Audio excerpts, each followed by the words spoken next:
Huddersfield in West Yorkshire, and I am a product manager at eConsult Health. eConsult Health is a tech company, and we build software for the NHS. The main one we do is to help patients share information with their doctor, so a doctor can help them with the next steps. So for example, a patient might want to tell a doctor about their stomach pains, so they fill in one of our questionnaires online, and then we send that information to the doctor, and then the doctor can decide the next steps for the patient. So that might be inviting them in for a face-to-face appointment, or it could be an email with a prescription that they can pick up at their pharmacy.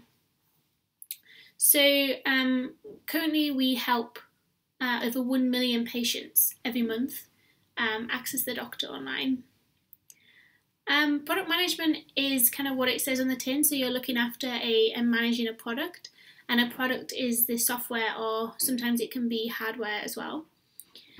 So you spend your day talking to users, so in my case it's patients and doctors, and understand the problems that they have and what we're trying to solve with our software. Then you define what features the product will have to solve those problems, and then you work with different teams in the company to make sure that that product gets built, and that those features are built and go live. And then once it goes live, you're constantly getting feedback and improving the product. I really like product management because I get to work with lots of different teams, so technical teams, marketing, clinical teams, and the senior leaders of the business.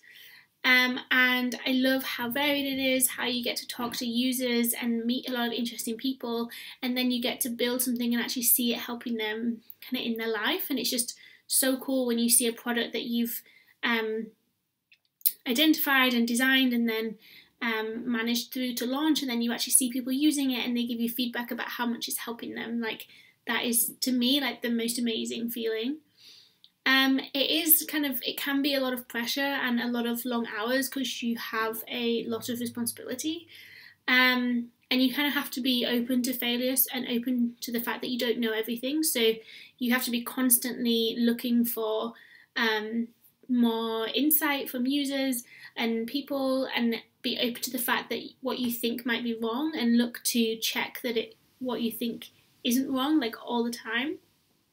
And also the chance that you will launch something and it won't work, and then you have to investigate it, work out what needs to change, and then fix it. So you have to be constantly open to that and comfortable with that. In terms of kind of my journey into the role I have now, a theme is I never had a plan. Like, when I was in school, I had friends who wanted to be doctors or filmmakers or lawyers or teachers, and I just never had any idea what I wanted to do.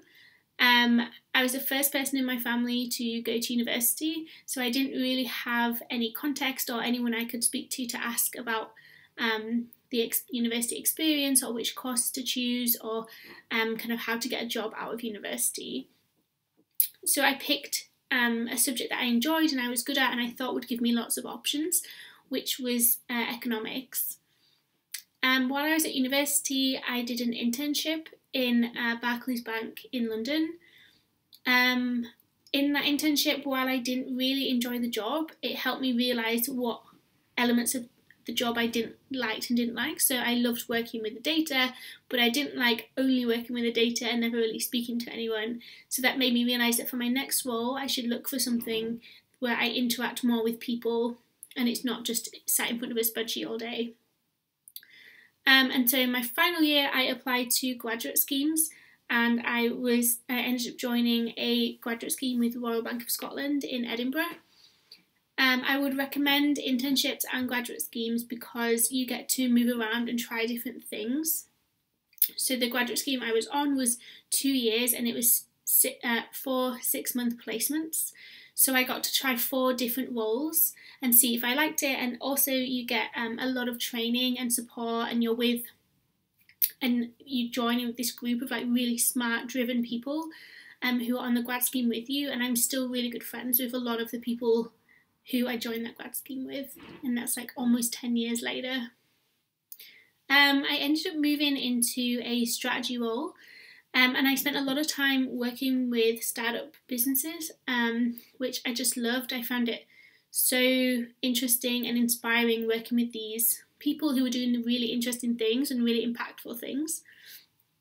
And so when I was 25, I decided to take a year out and travel around Central and South America, which I would definitely recommend. It was such an amazing year, and I got to do lots of really cool things and see lots of great things, and I got to also I volunteered with animals, which was like something I'd always wanted to do, and it was incredible. And while I was there, I thought a lot about what I wanted to do next with my career, and I decided I wanted to join a startup and help build something with the founders of the startup. So I joined an early stage startup as the second employee, and I looked after strategy and operations. So everyone else in the company was very technical, and I had a really broad role looking at everything from hiring to finance to marketing, finding office space, like looking at legal agreements, looking at the commercials of the company, looking at forecasting what the company would look like in a few years for raising investment. I did that for 2 years, and I learned so much in 2 years. It was incredible. I would fully recommend joining startup companies because you learn. I think I learned more in those 2 years in a startup than I did in almost 6 years working in a large corporate. But it's intense. And then so with that company, I was the second employee. We grew to 13 people, and the company raised just over £2 million.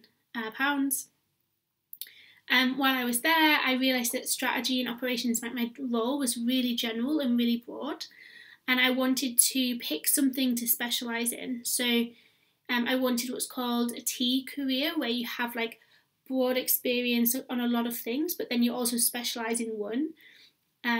So I spent about 6 months talking to people in different specialties that I could do. And just asking them, like, what do you like about your job? What is your day-to-day job like? What don't you like? And then trying to work out where I would fit. And then the more and more I spoke to people who were doing product management, the more I was like, okay, this is perfect for me.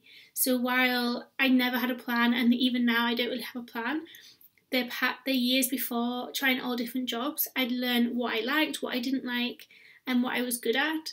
And then the more I heard about product management, the more I was like, this is perfect. This is exactly what I want in a job, and this will really fit me as a person and what I like and what I don't like about working.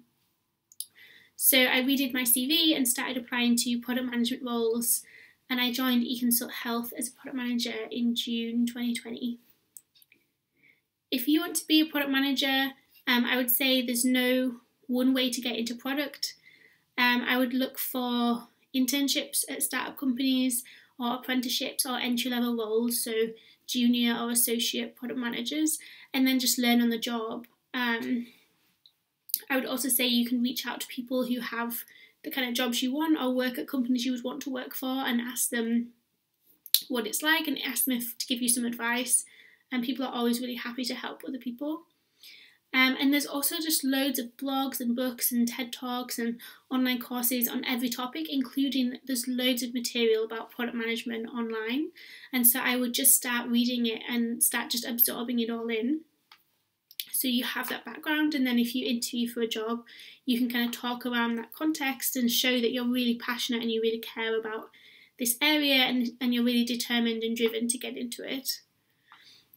If I had to give some kind of general advice to everyone listening, I would say 3 things. The first one, which is again a theme, is don't worry about not having a plan. Hardly anyone does, and it's fine. You can just try different things and see what works out. Nothing is offered on a plate. Seek out opportunities and try different things, and just always be looking for opportunities to do something new and learn new skills, because it'll open doors for you and help you progress in your career.